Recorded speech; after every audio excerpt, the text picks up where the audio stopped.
What's up, guys? Welcome back. I'm back here at Gettle Kia in Bradenton, Florida, checking out this brand new 2025 Kia K4. Now, this is the top of the line model, the GT line turbo. So it's got some spice on, kind of like the Korean kimchi.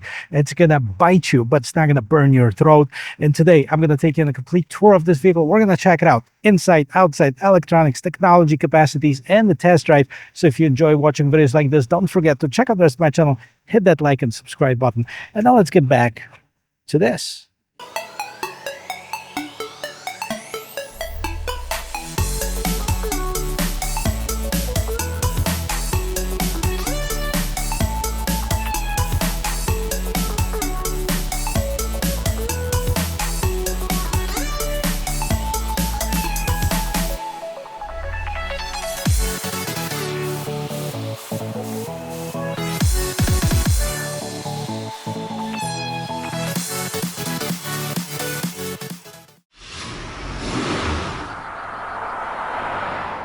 K4 is brand new for 2025 model year to replace the Forte that's been in Kia's lineup for many years. So of course it is a compact sedan, and it looks like Kia is renaming the lineup. So we have K3 somewhere in the world, K4 here, K5 here as well. There's also a K4 hatchback coming on later this year that's been confirmed.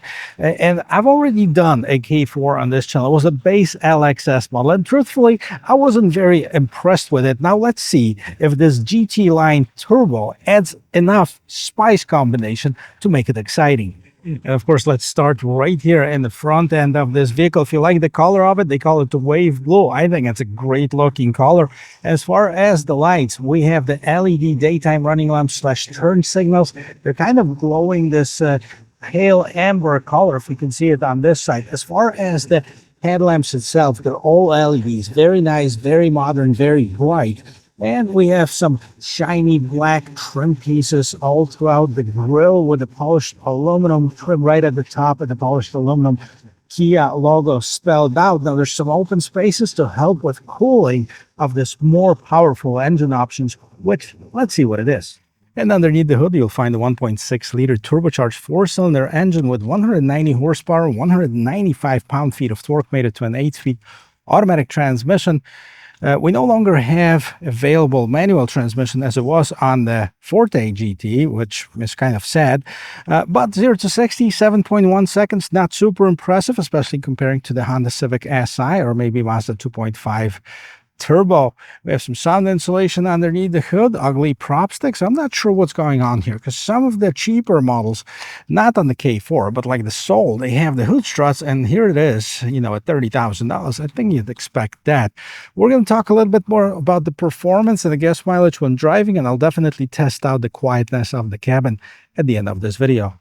Now let's take a look at the side profile of it. And I know a lot of people have this love or hate relationship with this sedan. Some people love it, some people not so much. I'm kind of in between, although leaning towards more like not really digging, especially the C-pillar, which we're going to get closer. We're going to talk about it. Let's talk about the size of it. 185.4 is the total length of it. 72.8 is the width. 55.9 is the height. We have a wheelbase of 107.1, and the vehicle weighs 3,285 pounds. Take a closer look and see what's going on as far as the wheel and tire setup. We have the 18-inch black rims on it with 235/40 is the size of the tires. The brand that Kia is using is Kumos, and we have the nice shiny black surroundings of the wheel wells that continues at the bottom of it as a side skirt that has also this gunpowder metallic color. What I like is actually this trim piece right here. This is this polished aluminum trim at the bottom of the mirror that continues at the bottom of the windows. We have the black mirror top with the turn signal, blind spot assist. This vehicle also has the large panel sunroof, and you can lock it or unlock it with a push of the button as long as the key is somewhere on it. You could hear that. By the way, speaking about keys now, these are the new style Kia keys, and here's something interesting about it. Call the dealership and find out how much it would be to get a replacement.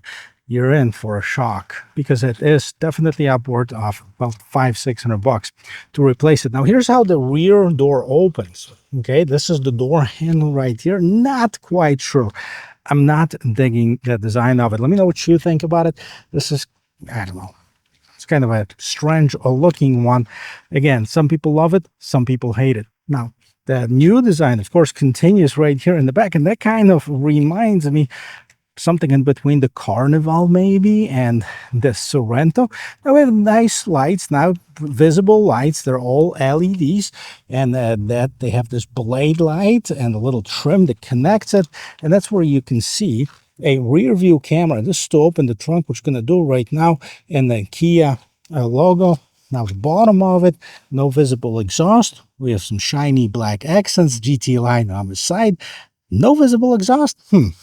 On the performance car, I kind of wish that they added that little extra spice, put a little bit more of that chili powder on it.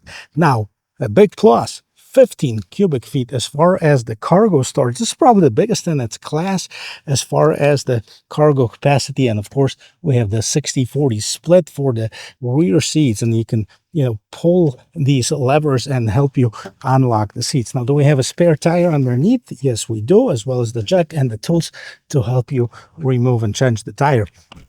Let's take a look and see what's going on the inside. Well, let's get inside. Let's see how much room I'll have if I try to fit behind the seat that has been adjusted to my regular driving position. I am 6 feet tall, fairly easy to get in. Now the seat backs are all plastic. I'm almost touching my knees to the back of the seat. I have about an inch and a half above my head and fairly good amount of shoulder room. So for taller people, it might not be so comfortable sitting in the back, but definitely for somebody who's my size or shorter, no shortage of room here. And let me show you the rest of this interior. Starting with this rear door panel, as always, let's see what we have. We have a little bit of a softer material right here on this inlay right there, as well as the armrest. 2 different colors, really nice. We have more storage at the bottom of the door, and of course, just a regular door handle. Now, as far as the seats, I actually love the coloring and the design of it. These are man-made leather. Kia call it syntax. Really nice seats. All right, they're fairly comfortable, fairly wide. We have the armrest with storage, and we have additional storage in the passenger seat back. Vents for the rear passengers, which you won't find on the lower trims, and we have 2 USB type C ports as well. This vehicle has a sunroof as well and some illumination up on top. Now let's see what's going on in the front. Listen to the sound of the closing door. All right, it's fairly good. We're going to do it again from the inside, of course. Let's see what's going on in the front door panel. So we have a similar setup. We have the heated seats, as you can see, window, mirror, lock controls, more storage here at the bottom. If you're looking for the stereo, this Harman Kardon stereo. And then we have the driver seat power adjustment, including the lumbar support. The seats are nicely profiled. I've read somewhere that they're not super comfortable while driving. They're very flat. I'm going to test it out while driving, let you know a little bit more during test drive. We have the aluminum and rubber pedals as far as the gas pedal and brake pedal, as well as the footrest, dimmer, parking brake, stability or electronic traction control. You have the adjustments for the steering wheel. Now let's take a look at this new interior. Before we get to this interior, let's listen to the sound of the closing door. It's pretty good, actually. What do you think about this interior? It's modern, it's sleek, it's got tons of standard features. You can see those 2 12.3-inch screens, a very odd-looking steering wheel, shaped the flat bottom, flat top. Okay, so we have several buttons on. Let's take a look and see what these are. On the left-hand side, we have the menu button, which basically controls what's going on inside of this instrument cluster. We also have the lane keep assist, adaptive cruise control, regular cruise control. We have the ability to pause and rewind or repeat certain tracks. Okay, up and down button. Kia on the side. We have the drive modes, which, by the way, let's take a look at what we have. We only have 2, normal and sport. We're going to leave it at sport. On the right-hand side, we have the mode and start buttons, both of which are customizable. We also have the phone pickup, volume control, voice control, and again, the ability to adjust certain settings. Now, this is for the infotainment system. Now, the first 12.3-inch screen, of course, is your instrument cluster. As you can see, it's a very reflective surface. But let's see what we have. So we can change. We have a compass, we have the lane keep assist, and we have the current trip. And within that, we can make some changes here, since refueling, since last reset, tire pressure. That's pretty much it. On the left-hand side, we have the speedometer. On the right-hand side, we have the tachometer. At the bottom, you have the temperature, which mode you're in, 158 miles till empty. I just want to see one thing in the infotainment system and see if we can actually change different cluster themes. Okay, so now we have the gauge style. We have a simple gauge style, but we can turn it into the circle one.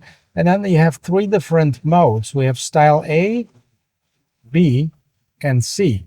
And if you link them to the drive modes, of course, the C is going to be the sporty one. The B is going to be the normal one, and I don't know what A is. So simple display, again, in the sport mode, B style, and A style, not huge differences, but I actually like the circle one. It's better. More traditional style, 78 degrees outside. And then between the two screens, we have a third screen, and this is basically for your climate control. So you can see dual zone climate control. It's synced right now. You can see where the air is coming out of. And then you have several different shortcuts here. The front window defogger, rear window defroster, and then air circulations, AC, and auto. Now, how do you adjust the temperature? Well, good question. It is right here for the driver. And on the other side for the passengers, we also have the fan adjustments, mode adjustments, that is hard buttons. Up on top, since we're at this level, we have home, map, search, media, and setup. And I'm going to hit map just to see how the built-in navigation looks like. Very nice, like most of Kia's are. This is their system. And you can, of course, use Android Auto or Apple CarPlay if you choose to. This is your home screen. So map is on the left-hand side, and basically your media, phone projection. Here's what the message says. You can either connect Android Auto, Apple CarPlay wirelessly, or through a wired connection. Voice memo, weather, sports, valet mode, setup, vehicle diagnostics, service maintenance, HD radio data, online manual. Right, what I like to see is the rear view camera. This one doesn't have the technology package, which gives you the 360. So the regular camera settings, we have the top-down view, narrow angle, and wide angle that takes up the entire screen. Really nice. No complaints here. If you wanted to, you can spend additional money to get this tech setup. Okay, this is basically your infotainment system. Down here at the bottom, hazard lights, your power station, several different ways of charging your phone through USB Type-C or through the regular 12-volt power outlet or wirelessly. There's your wireless charger. We have the regular shifter, engine start, stop button, auto hold, shortcut for the rear view camera. We have the disappearing cup holders. Okay, you can push them in and make them disappear if you need more room for storage. And of course, you have a little bit more room in the console. Up on top, regular, decent size mirror. We also have the roof control, Kia Connect, the light control. And see, this is a one-touch operation. The moonroof opens up, allowing you to get some fresh air and some sun rays inside of the vehicle. Unless, of course, you're outside of Florida, you're not that lucky as far as the sunshine. Okay, so we have the LED illumination for the mirrors in the visors. Overall, a good-looking interior. I think I like the interior better than the exterior, but let's talk about prices. Take it for a spin. As far as pricing, Kia K4 starts with the LX model at $21,990, LXS $22,990, EX $23,990, GT line $25,190, and the GT line Turbo, which is this one, $28,090. Now, let's see what this particular one has. The only additional option is the carpeted floor mats at $175, and the destination and handling at $1,155, $29,420. You can also get what they call this technology package with this. Well, the color, let me see if the wave blue. No, that's a standard color, so we don't have to charge extra for it. As far as the packages, We have the technology package for $2,000. Now for that, you get the multicolor ambient mood lighting, forward collision assistance assist with 2 pedestrian, cyclist, junction turning, junction crossing, direct oncoming lane change, and side evasive steering assist detection. You have the highway driving assist, 2 blind spot collision avoidance assist, park distance warning, front, rear, and side, parking collision avoidance assist, reverse surround view monitor, blind spot view monitor, ventilated front seats, memory driver seat, and outside side view mirrors, digital key 2.0. So $2,200. If you wanted to add to it, that would be $29,420 plus $2,200. We're going to be at $31,620. That's still a little bit less than, let's say, a Honda Civic Hybrid, which, you know, it's got about the same horsepower, a little bit more than this actually. Now, let's take it for a quick spin. It is a spicier version. Just a reminder, the base K4 comes with 147 horsepower. So this has about 43 horsepower more. So for a vehicle this size, it should be enough to get this moving. We're going to start with the turning radius. I have a really nice spot right here in this parking lot. Turn the steering wheel all the way to my left and count parking spots. 1, 2, 3, 4, barely over 4. And yes, this thing turns on the dime. No question about that. And we'll see about the turbo lag. I've heard some people complaining about that, not getting moving relatively quickly. I'm going to stop right here. End of the parking lot. Nobody here. I'm going to stop. Do acceleration. Well, it's not bad at all. I don't know what people are complaining about. This was a really nice pull. I think it's actually faster than what they say about 7.1 seconds. Now, I don't have the equipment to test it out, just a comparison to other vehicles in the segment. Well, definitely more powerful than the regular K4. Definitely more fun to drive. You know, as far as visibility, it's good. I feel like the mirror is blocking the front view, or maybe I'm too tall, but just a little bit. Merging in traffic shouldn't be an issue. Well, I kind of understand now what people are saying about the seats. Fairly flat, definitely flat at the bottom. Especially during turns, you can slide at the bottom portion of the seat. There's a little bit of bolstering on the sides, but I don't think it's enough. And is there an adjustment? I can actually adjust it a little bit, but for my height, I don't have enough knee support or thigh support, which would be something that would be nice to have on a sportier vehicle. But overall, it sounds pretty nice too. It has this more powerful sound than the regular K4. Now, the engine is by no means a really powerful, growling engine. No, we still have the 1.6 liter engine. Let's turn this around. We have a bit more of a road to test out the acceleration. Let's go.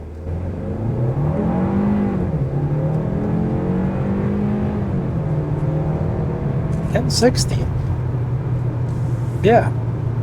I mean, that's definitely quick. I mean, well, let's face it. We're not talking about the super performance vehicle or anything like this, but for a regular vehicle zipping throughout town, it's got plenty of power.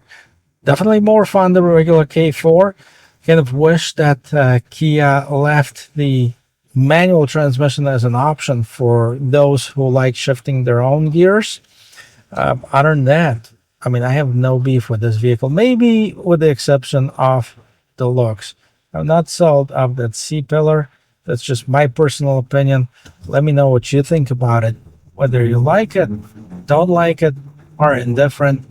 I'd like to hear your comments. And if you like watching videos like this, Don't forget to check out the rest of my channel, hit that like and subscribe button, and I will see you in my next video. Cheers.